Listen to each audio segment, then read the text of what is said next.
பரிசுத்த நாமத்திற்கு மகிமை உண்டாவதாக. இன்று தியானிக்கும்படியாக எடுத்துக்கொள்ளப்பட்ட வேத பகுதி 1 பேதுரு 2ஆம் அதிகாரம் 9ஆம் வசனத்திலிருந்து, நீங்களோ உங்களை அந்தகாரத்தினின்று நம்முடைய ஆச்சரியமான ஒளியிடத்திற்கு வரவழைத்தவருடைய புண்ணியங்களை அறிவிக்கும்படிக்கு தெரிந்து கொள்ளப்பட்ட சந்ததியாயும் ராஜரிகமான ஆசாரிய கூட்டமாயும் பரிசுத்த ஜாதியாயும் அவருக்கு சொந்தமான ஜனமாயும் இருக்கிறீர்கள். முன்னே நீங்கள் தேவனுடைய ஜனங்களாய் இருக்கவில்லை, இப்பொழுதோ அவருடைய ஜனங்களாய் இருக்கிறீர்கள். முன்னே நீங்கள் இரக்கம் பெறாதவர்களாய் இருந்தீர்கள், இப்பொழுதோ இரக்கம் பெற்றவர்களாய் இருக்கிறீர்கள். பிரியமானவர்களே, அந்நியர்களும் பரதேசிகளுமாய் இருக்கிற நீங்கள் ஆத்துமாவுக்கு விரோதமாய் போர் செய்கிற மாம்ச இச்சைகளை விட்டு விலகி, பிரஜாதிகள் உங்களை அக்கிரமக்காரர் என்று விரோதமாய் பேசும் விஷயத்தில் அவர்கள் உங்கள் நற்கிரியைகளை கண்டு அவற்றின் மித்தம் சந்திப்பின் நாளிலே தேவனை மகிமைப்படுத்தும்படி நீங்கள் அவர்களுக்குள்ளே நல் நடக்கை உள்ளவர்களாய் நடந்து கொள்ளுங்கள் என்று உங்களுக்கு புத்தி சொல்லுகிறேன். நீங்கள் மனுஷருடைய கட்டளைகள் யாவற்றிற்கும் கர்த்தர் நிமித்தம் கீழ்ப்படியுங்கள். மேலான அதிகாரமுள்ள ராஜாவுக்கானாலும் சரி, தீமை செய்கிறவர்களுக்கு ஆக்கினையும் நன்மை செய்வர்களுக்கு புகழ்ச்சி உண்டாகும்படி அவனால் அனுப்பப்பட்ட அதிகாரிகளுக்கானாலும் கீழ்ப்படியுங்கள். நீங்கள் நன்மை செய்கிறதுனாலே புத்தீன மனுஷருடைய அறியாமையை அடக்குவது தேவனுடைய சித்தமாயிருக்கிறது. சுயாதீனம் உள்ளவர்களாய் இருந்தும் உங்கள் சுயாதீனத்தை துர்க்கத்துக்கு மூடலாக கொண்டிராமல் தேவனுக்கு அடிமைகளாயிருங்கள். எல்லாரையும் கனம் பண்ணுங்கள், சகோதரத்தில் அன்பு கூறுங்கள், தேவனுக்கு பயந்திருங்கள், ராஜாவை கனம் பண்ணுங்கள். அல்லேலூயா. அப்போ ஒவ்வொரு வசனத்தையும் நாம் தியானித்து பார்க்க போகிறோம். அல்லேலூயா. முதலாவதாக, உங்களை அந்தகாரத்திலிருந்து தம்முடைய ஆச்சரியமான ஒளியிடத்துக்கு வரவழைத்தவருடைய புண்ணியங்களை அறிவிக்கும்படிக்கு தெரிந்து கொள்ளப்பட்ட சந்ததியாயும் ராஜரிகம் ஆசாரிய கூட்டமாயும் பரிசுத்த ஜாதியாயும் அவருக்கு சொந்த ஜனமாயும் இருக்கிறீர்கள். அல்லேலூயா. அப்போ நம்முடைய ரட்சிக்கப்படுவதற்கு முன்பதாக உள்ள ஒரு சூழ்நிலை, பலவிதமான சூழ்நிலையிலே ஜனங்கள் ரட்சிக்கப்பட்டு தேவ சமூகத்துக்கு வருகிறார்கள், தேவனிடத்துக்கு வருகிறார்கள்.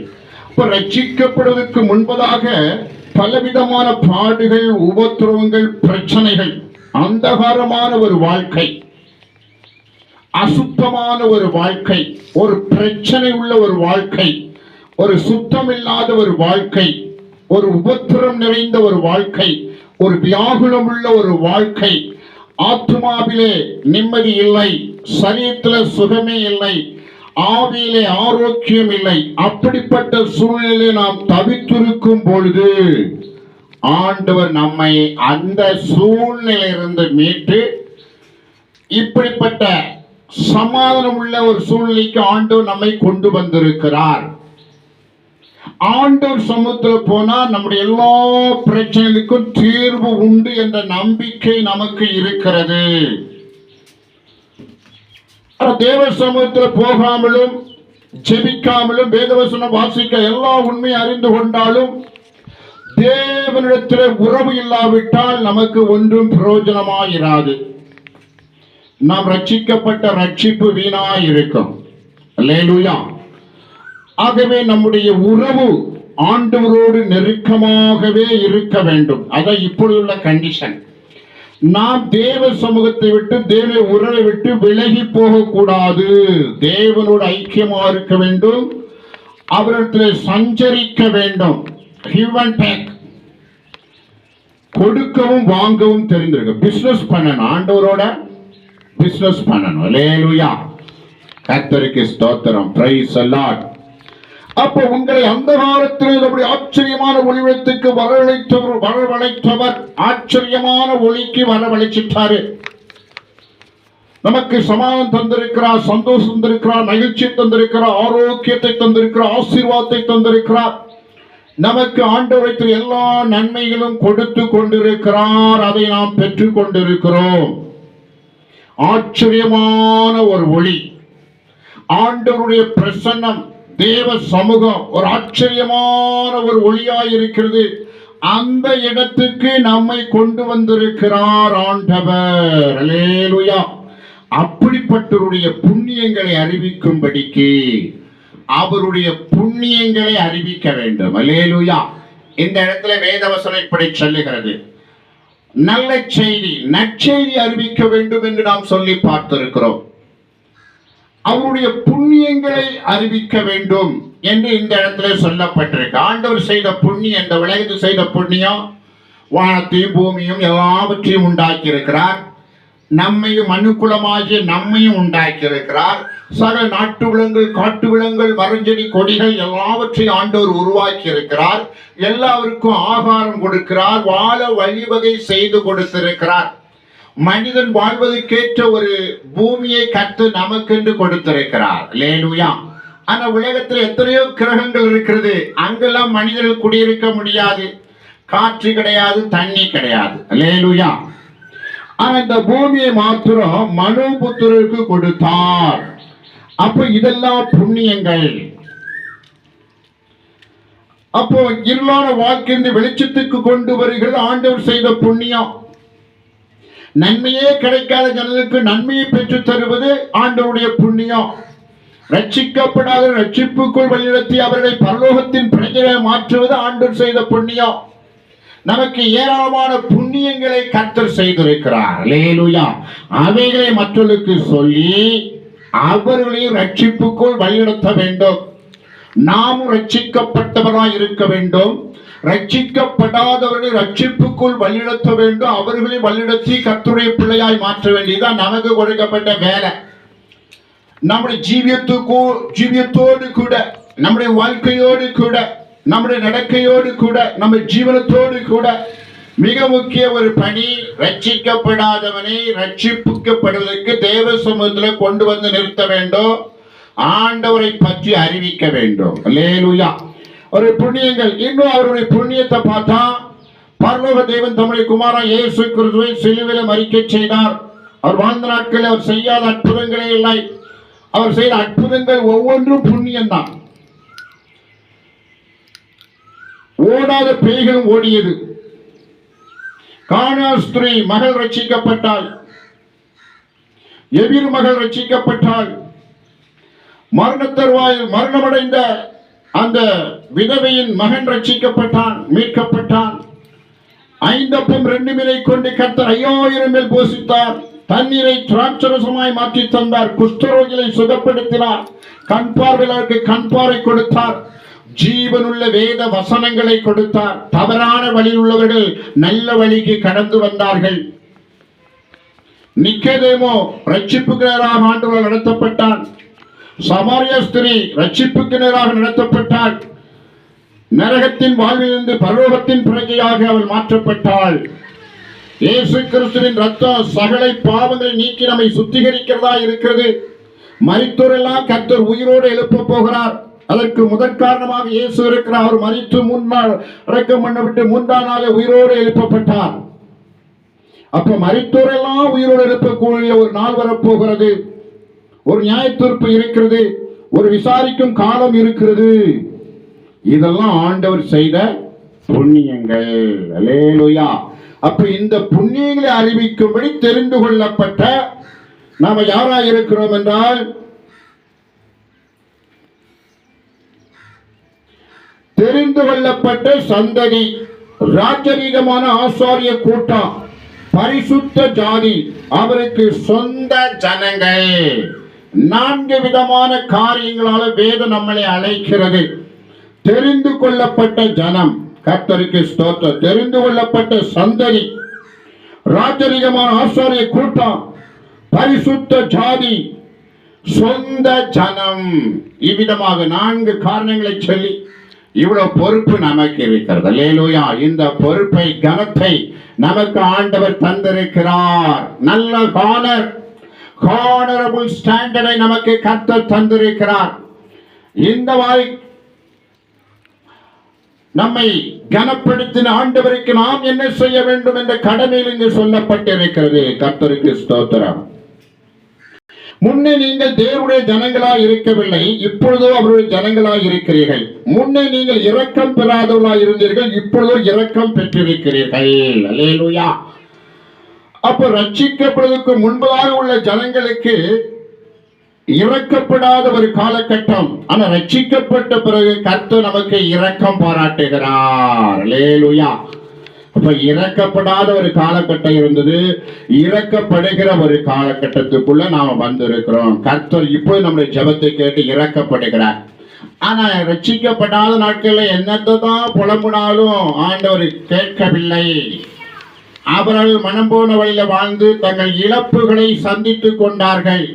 இப்பொழுது கர்த்தர் நம்மளை இழப்புக்குள் அதிகம் உட்படுத்தாதபடிக்கு நீதிக்கும் நியாயத்துக்கும் பரிசுத்தத்துக்குமான காரியத்திலே கர்த்தர் நம்மை நடத்துகிறார். இரக்கம் பெற்ற ஜனங்களாய் கர்த்தர் நம்மை மாற்றி இருக்கிறார். கர்த்தருக்கு ஸ்தோத்திரம். பிரியமானவர்களே, அந்நியர்களும் பரதேசிலுமாய் இருந்த நீங்கள் ஆத்துமாவுக்கு விரோதமாய் போர் செய்கிற மாம்ச இச்சைகளை விட்டு விலகி. அப்ப அடுத்த ஒரு ஆலோசனை, அந்நியர்களும் பரதேசிகளுமாய் இருந்தீர்கள். இப்போ மாம்ச இச்சைகளை விட்டு விலக வேண்டும். அதான் நமக்கு கொடுக்கப்பட்ட அடுத்த கட்ட பணி. மாம்ச இச்சைகள், பலவிதமான இச்சைகள் இருக்கிறது. ஒரு ஏவாளுக்கு நன்மை தீமை அறியத்தக்க கனியை புசிக்க வேண்டும் என்ற ஒரு இச்சை உண்டானது. ஒரு காயினுக்கு ஆபேலுக்கு கொடுக்கப்பட்ட அந்த ஆண்டவர் அவனுடைய காணிக்கை அங்கீகரித்துக் கொண்டாரே, அதுபோல என்னுடைய காணிக்கை அங்கீகரிக்கவில்லை என்ற ஆண்டவர்கிட்ட அந்த மேன்மை எனக்கு கிடைக்கவில்லையே, மேன்மையாகிய ஒரு இச்சை, அது கூட ஒரு இச்சையாகத்தான் இருக்கிறது. மேன்மையாகிய இச்சை. தாவீது ராஜா பத்சபாளை சட்டவிரோதமாக திருமணம் முடித்தது அவருடைய மாம்ச இச்சையை வெளிப்படுத்துகிறது. அது ஒரு இச்சையா இருக்கிறது. அப்ப இச்சை பல விதத்துல இருக்கிறது. பணம் கூட ஒரு இச்சை, பொருளாசை ஒரு இச்சை, ருசியுள்ள பதார்த்தங்கள் ஒரு இச்சை, இப்படி இச்சை அதிகமாக இருக்கிறது. அல்லேலூயா. அப்ப வேதம் சொல்லுகிறது, ஆத்துமாக்கு விரோதமாய் போர் செய்கிற மாம்ச இச்சைகளை விட்டு விலகி. இப்படிப்பட்ட இச்சைகளை விட்டு நாம் விலக வேண்டும். இது ஆத்துமாவோடு போர் செய்கிற ஒரு இச்சை. இது பிசாசினால் தான் உண்டாயிருக்கிறது. வேதத்துல சத்துருவை குறித்து இலைமறை காயாக சொல்லப்பட்டிருக்கு. ஏன்னா அவனை உயர்த்தக்கூடாது, சாத்தான பிடிச்சு ரகசியமா போட்டு அடிக்க வேண்டும். அல்லேலூயா. அதான் வேத வசனங்கள். அதனால இந்த இச்சைகளை போர் செய்கிறது. இந்த இச்சையை உண்டு பண்ண ஒரு ஆவி, தீயாவிகள் நமக்குள் போர் செய்கிறது என்பது இந்த வசனத்துக்குள் அடங்கி இருக்கிறது. கர்த்தருக்கு ஸ்தோத்திரம். போர் செய்த இச்சைகளை விரட்டுவதற்கு தேவ சமூகத்தை அதிகமாய் நாடி தேவனிடத்தில் தஞ்சமடைய வேண்டும். அவர் சமூகத்தில் எப்பொழுதும் ஜெபித்து வெளிப்பாய் இருக்க வேண்டும். கர்த்தருக்கு ஸ்தோத்திரம். அப்படி இச்சையிலிருந்து நமக்கு விடுதலை கிடைக்கும். புறஜாதிகள் உங்களை அக்கிரமக்காரர் என்று விரோதமாய் பேசும் விஷயத்தில் அவர்கள் உங்கள் நற்கிரிகளை கண்டு அவற்றின் மித்தம் சந்திப்பின் நாளிலே தேவனை மகிமைப்படுத்தும்படி நீங்க அவர்களுக்குள்ளே நல் நடக்கை உள்ளவர்களாய் நடந்து கொள்ளுங்கள் என்று உங்களுக்கு புத்தி சொல்லுகிறேன். அல்லேலூயா. நம்ம ஆண்டவருடைய பிள்ளை ஆன பிறகு நம்மளை பார்த்து மற்றவர்கள் அக்கிரமக்காரர்கள் என்று சொல்லிவிடக் கூடாது. அல்லேலூயா. மற்றவர்கிட்ட இவங்க அக்கிரமா நடக்கிறாங்கன்னு ஒரு வார்த்தை சொல்லிட்டா நமக்கு அவ்வளவு சாட்சி வாழ்க்கை போயிட்டு. அல்லேலூயா. அப்படிப்பட்ட சூழ்நிலை வரவிடக் கூடாது என்று வேதம் சொல்லுகிறது. அல்லேலூயா. பேதுரு நமக்கு அறிவுறுத்துகிற ஒரு காரியம், அக்கிரமக்காரர் என்று சொல்லக்கூடாது. அதுக்கு பதிலாக நம்முடைய நற்கிரியைகளை கண்டு அவர்கள் கர்த்தரை மகிமைப்படுத்த வேண்டும். இந்த வேதம் தெளிவாய் சொல்லுகிறது, அவர்கள் உங்கள் நற்கிரியை கண்டு அவற்றின் மித்தம் சந்திப்பின் நாளிலே தேவனை மகிமைப்படுத்தும்படி மற்ற ஜனங்களுக்கு முன்மாதிரியான ஒரு ஜனங்களாக நம்மை நிலைத்தவன் தன்னிலை மறந்து இருக்க கூடாது. நாம யாருங்கிறது நினைப்பில்லாம இருக்கக்கூடாது. அதுக்கு தேவ சமூகத்தை நாட வேண்டும், தேவனுடைய வேதத்தை நாட வேண்டும், தேவனுடைய ஊழியத்தை செய்ய வேண்டும், நாம் கற்றுக்கொண்ட காரியம் மற்றவர்களுக்கு போதிக்க வேண்டும். நாம கர்த்தருடைய பிள்ளைகளாக, உத்தமர்களாக, நற்கிரியை செய்கிறவர்களாக நம்மை நாம் விளங்க பண்ண வேண்டும். நம்மை அக்கிரமக்காரர் என்று யாரும் சொல்லக்கூடாது. நற்கிரியை கண்டு கர்த்தருடைய அந்த சந்திப்பின் நாளிலே ஆண்டவர் நம்மளை ஒரு நாள் சந்திக்க போகிறோம். பரலோக ராஜ்யத்திலே ஆண்டவர் நம்மை சந்திக்க போகிறார். அப்பொழுது நமக்கு ஒரு தைரியம் உண்டாகும். நாம் கர்த்தரை மகிமைப்படுத்தி இருக்கிறோம், நாம நம்மளை தியாகம் பண்ணி நாம நல்ல பேரை வாங்கி இருக்கிறோம், நற்கிரியை செய்திருக்கிறோம் என்று சொல்லி நியாய தீர்ப்பு நாளிலே ஆண்டவரை சந்திக்கிற ஒரு நாள் உண்டு. அல்லேலூயா. அந்த நாளிலே கர்த்தரை நாம் மகிமைப்படுத்தத்தக்கதாக நற்கிரியை செய்தால் நமக்கு ஆசீர்வாதம் உண்டு. அல்லேலூயா. வேதம் சொல்லுகிறது, அவர்களுக்குள்ளே நல் நடக்கையுள்ளவர்களாய் நடந்து கொள்ளுங்கள் என்று உங்களுக்கு புத்தி சொல்லுகிறேன். அப்போ சொந்த ஜனமாயாச்சு, தெரிந்து கொள்ளப்பட்ட சந்ததியாயாச்சு, ராஜரீகமான ஆசாரி கூட்டமாயாச்சு. இதெல்லாம் நடந்த பிறகு நாம பிராக்டிஸ் எடுத்து நற்கிரியைகளை வெளிப்படுத்த வேண்டும் என்று கர்த்தர் விரும்புகிறார். அல்லேலூயா. நீங்கள் மனுஷருடைய கட்டளை யாவிற்றும் கர்த்தர் நிமித்தம் கீழ்ப்படியுங்கள். ஒரு குடும்பத்தில் சில சட்டதிட்டம் போடுவார்கள், கணவன் மனைவிக்கு சில சட்டதிட்டங்கள் போடுவார்கள், மனைவி கணவனுக்கு சில சட்டதிட்டம் போடுவார்கள். அது நலமானதை பின்பற்ற வேண்டும். கர்த்தருக்கு ஸ்தோத்திரம். பெற்றோர்கள் பிள்ளைகளுக்கு சட்டதிட்டங்கள் போடுவார்கள், அதை பின்பற்ற வேண்டும். ஒரு சமுதாயத்திலே சில சட்டதிட்டங்கள் போடுவார்கள், கர்த்தர் நிமித்தம் அதை பின்பற்ற வேண்டும். கர்த்தருக்கு விரோதமாய் சுவிசேஷம் அறிவிக்க கூடாது, ஆண்டவரை நேசிக்க கூடாது, அப்படிப்பட்ட கட்டளைகளை நாம் கடைபிடிக்க வேண்டிய அவசியம் இல்லை. ஏன்னா பிள்ளைகளே, கர்த்தருக்குள் பெற்றோருக்கு கீழ்ப்படிங்க என்று வேதம் சொல்லுகிறது. கர்த்தருடைய காரியத்திலே முதன்மைப்படுத்தி மற்ற சட்டதிட்டங்கள் எதனாலும் மனப்பூர்வமாக ஏற்று அவரோடு இணங்கி அவரோடு வாழ வேண்டும். சமுதாயத்தில் சட்டதிட்டங்கள், ஒரு கம்பெனியில் சட்டதிட்டங்கள், ஒரு தேசத்தினுடைய சட்டதிட்டங்கள், இதெல்லாம் நாம கடைபிடித்து அவர்களோடு மிங்கிளாகி அதுல பங்கு பெற வேண்டும் என்பதை கர்த்தர் விரும்புகிறார். ஹல்லேலூயா. Praise the lord. மேலான அதிகாரம் உள்ள ராஜாவுக்கானாலும் தீமை செயலுக்கு ஆக்கினையும் நன்மை செயலுக்கு புகழ்ச்சி உண்டாகும்படி அவனால் அனுப்பப்பட்ட அதிகாரிக்கானாலும் சரி, கீழ்ப்படியுங்கள். அல்லேலூயா.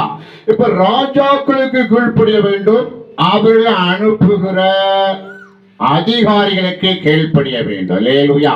கர்த்தருக்கு ஸ்தோத்திரம். இப்ப தேசத்துல பார்க்கும், ராஜ்யத்தை ஆளுகை செய்கிறார்கள், சில அமைப்புகளை வைத்து சில அரசியல்வாதிகளை கீழ்ப்படுத்துகிறார்கள். ஆனா வேதம் சொல்லுகிறது,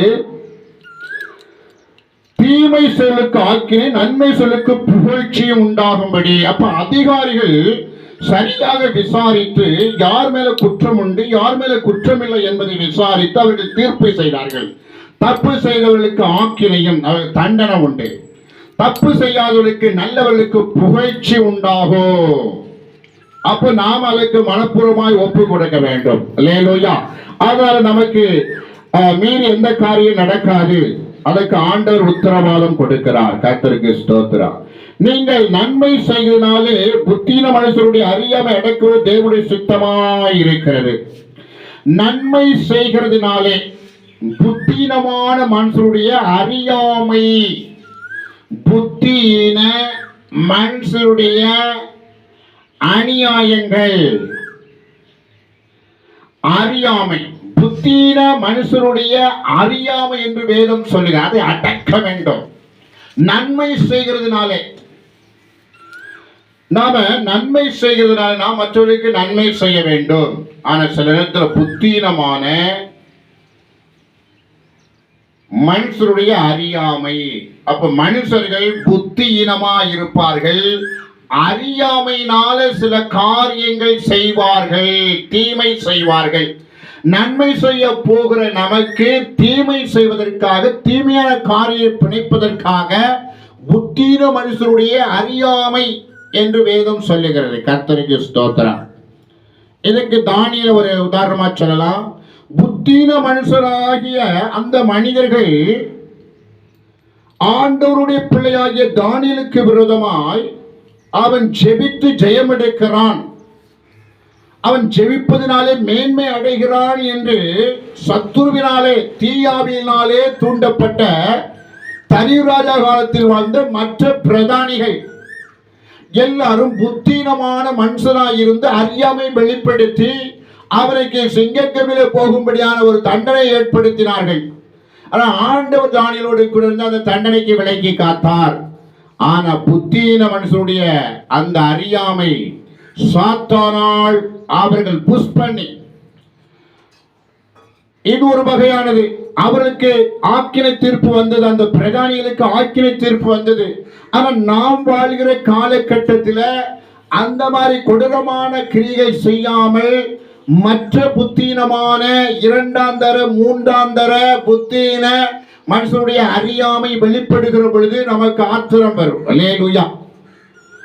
நாம ஒரு ஒழுங்கை கற்றிருப்போம், இல்ல பொதுவான ஒரு ஒழுங்கு இருக்கும். அந்த ஒழுங்குக்கு விரோதமான புத்தீனமான அறியாமை வெளிப்படுத்துவார்கள். ஆனா நாம தீமை செய்யாம நன்மை செய்ய வேண்டும்.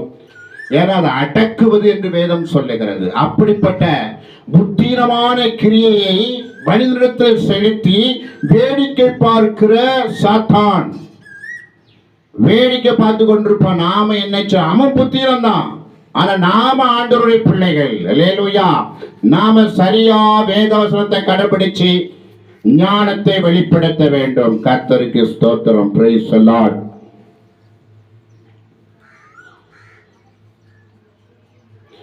சுயாதீனம் உள்ளவர்களாய் இருந்தும் உங்கள் சுயாதீனத்தை துர்க்குணத்துக்கு மூடலாக கொண்டிராமல் தேவனுக்கு அடிமைகளாயிருங்கள். சுயாதீனம் உள்ளவர்கள். அல்லேலூயா. சுயாதீனம் உள்ளவர்கள் இண்டிபெண்டன்ட். இண்டிபெண்டன்டாக சொந்தமாக தொழில் செய்கிறவர்கள், இல்ல மேலான அதிகாரத்துக்கு வந்தவர்கள். தங்களுக்கு கீழே பணியாளர் வைத்துவிட்டு மேலான அதிகாரத்துக்கு வந்தவர்கள் இண்டிபெண்டன்ட் தான். அதுக்கு மேலான அதிகாரம் இல்லை, அதான் சுயாதீனம். சொந்த தொழில் செய்கிறவர்கள், சொந்தமாக குடும்பத்தை நடத்துகிறவர்கள், ஒரு கூட்டு குடும்பம் இல்லாதபடிக்கு சொந்த இண்டிபெண்டன்ட் ஃபேமிலி, இல்ல தொழில் தனிப்பட்ட தொழில் அதிபர்கள், இல்ல அதிகாரத்தை அதிகமாய் வாங்கி குவித்தவர்கள், இவங்கெல்லாம் சுயாதீனம் உள்ளவர்கள். இந்த சுயாதீனம் உள்ளவர்கள் என்னெல்லாம் செய்ய முடியும்னா, உங்கள் சுயாதீனத்தை துர்க்குணத்துக்கு மூடலாக கொண்டிராமல். ஆமா, துர்க்குணம் உள்ள இருக்கும், துர்க்குணம் உள்ள இருக்கும். வெளியே சுயாதீனம், அவர்களுக்கு இண்டிபெண்டனாக அதிகாரம் செலுத்துவார்கள். அப்படிப்பட்ட சில அதிகாரத்துள்ளவர்கள் பணத்தின் விஷயத்தில் தண்டனை பெற்றிருக்கிறார்கள். இப்ப பிஷப்புகள் கூட, சில பிஷப்புகள், சில இண்டிபெண்டன்ஸ் போதகர்கள் தங்கள் சுயாதீனத்துக்கு துர்க்குணத்தை உள்ளே மூடி வைத்துக் கொண்டு வெளிப்புறமாக சில கிரியைகள் செய்கிறதை நாம் பார்க்கிறோம். அல்லேலூயா. அப்ப அந்த துர்க்குணத்தை மூடலாம், துர்க்குணத்தை வெளியேற்ற வேண்டும். இங்க வேற அடுத்ததாக சொல்லுகிறது, தேவனுக்கு அடிமைகளாயிருங்கள், துர்க்குணத்துக்கு மூடலாயிரம். உங்களுக்கு இண்டிபெண்டா நீங்க இருக்கீங்க, சுயாதீனமா இருக்கீங்க, உங்களுக்கு மிஞ்சி ஒரு அதிகாரம் இல்லை.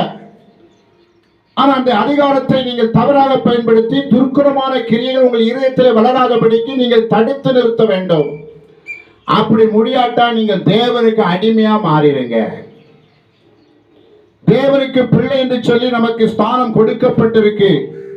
தேவனுடைய பிள்ளை என்ற ஸ்தானத்தை நாம் துர்க்குணத்துக்கு முடலாய் கொண்டிருந்து பாவம் செய்யாதபடிக்கு தேவனுக்கு அடிமைகளாக மாறிவிடுங்கள் என்று வேதம் நமக்கு அறிவுறுத்துகிறது. தேவனுக்கு அடிமையாய் நாம் மாறிவிட்டால் தேவனுடைய வசனத்துக்கு பயப்படுவோம், தேவனுக்கு பயப்படுவோம். தேவனுக்கும் தேவசனத்துக்கு பயப்படத்தக்கதாக நாம் அடிமைகளாக நம்மை ஒப்புக் கொடுக்க வேண்டும். ஏன்னா நம்மளால சுயாதீனமாய் இருந்தோ ஆண்டவருக்கு பிரியமில்லாத ஒரு ஜீவியம் நமக்குள்ள உருவானா நாம் அந்த சுயாதீன ஊழியத்தை நிறுத்திட்டு, சுயாதீன வேலையை நிறுத்திட்டு, சுயாதீனமான சூழ்நிலை நிறுத்திட்டு தேவனுக்கு அடிமை என்று உங்களை அறிக்கையிடுங்கள். அப்ப நீங்க தேவனுக்கு தேவ வசனத்துக்கும் பயப்படுவீர்கள். அப்ப தேவனுக்கு பயப்படணும், தேவ வசனத்துக்கு பயப்பட வேண்டும். கர்த்தருக்கு ஸ்தோத்திரம். Price the Lord. எல்லாரையும் கனம் பண்ணுங்கள், சகோதரத்தில் அன்பு கூறுங்கள், தேவனுக்கு பயந்திருங்கள், ராஜாவை கனம் பண்ணுங்கள். அப்ப அடுத்து செய்ய வேண்டியது, நாம செய்ய வேண்டிய கடமைகள், ஒழுங்கு, டிசிப்ளின். எல்லாரையும் கனம் பண்ண வேண்டும். ஒருத்தரை கனம் பண்ணி இன்னொருவரை கனவீனம் பண்ணக்கூடாது. எல்லோரையும் கனப்படுத்தக்கூடிய அளவுக்கு உங்கள் இருதயம் கிறிஸ்தவத்தால் நிறைந்திருக்க வேண்டும், வசனத்தால நிறைந்திருக்க வேண்டும், கிறிஸ்துவின் புத்தி உங்கள் இருக்க வேண்டும். சுயாதீன புத்தி அல்ல, மறைந்திருக்கிற புத்தி அல்ல, கிறிஸ்தவ புத்தி உங்கள் இருக்கணும். அத கிறிஸ்துவின் சிந்தை உங்களுக்குள் இருக்க வேண்டும். அல்லேலூயா. இப்ப எல்லாரையும் கனம் பண்ணுங்கள், சகோதரத்தில் அன்பு கூறுங்கள், தேவனுக்கு பயந்திருங்கள், ராஜாவை கனம் பண்ணுங்கள். அல்லேலூயா. இவ்வளவு காரியம் நம்ம இந்த வசனத்தை மாறி மாறி மனப்பாடம் பண்ணி நம்ம இதயத்துல பதித்து, நம்ம சிந்தையில பதித்து, இதயமாக பழைகளை கர்த்தர் எழுத வேண்டும். இல்லை நம்ம உட்கார்ந்து மனப்பாடம் செய்து இதயத்துல எழுத வேண்டும். அல்லேலூயா. கர்த்தருக்கு ஸ்தோத்திரம். இப்படிப்பட்ட காரியத்தை செய்ய வேண்டும். அந்த காலத்திலிருந்து ஆச்சரியமான ஒளியத்துக்கு அரவணைத்துறை புண்ணியங்களை அறிவிக்க ராஜரீகமான ஒரு ஆசாரிய கூட்டம், ஆண்டவர் இரக்கத்தை பெற்ற ஒரு கூட்டமாய் மாறி இருக்கிற நாம இங்க சொல்லப்பட்ட ஒழுங்குகள் எல்லாவற்றையும் நாம் கடைபிடிக்க வேண்டும். அல்லேலூயா. நற்கிரிகளை வெளிப்படுத்த வேண்டும்.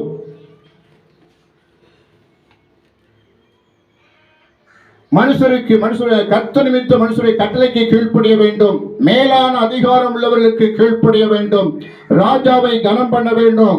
நம்ம சுயாதீனத்தில் இருந்து ஆண்டவருக்கு அடிமையாய் ஒப்புக் கொடுக்க வேண்டும். அப்ப நாம் ஆண்டவருடைய சித்தத்தை நிறைவேற்ற முடியும். ஆண்டவருக்கு பிரியமா இந்த பூமியில ஜீவித்து கர்த்தர் நற்சாட்சி பெற்று அவருடைய கனத்தை நாம் பெற்றுக்கொள்ள முடியும். கர்த்தர் தாமே இந்த வசனத்தை ஆசீர்வதித்து தருவாராக. ஆமென்.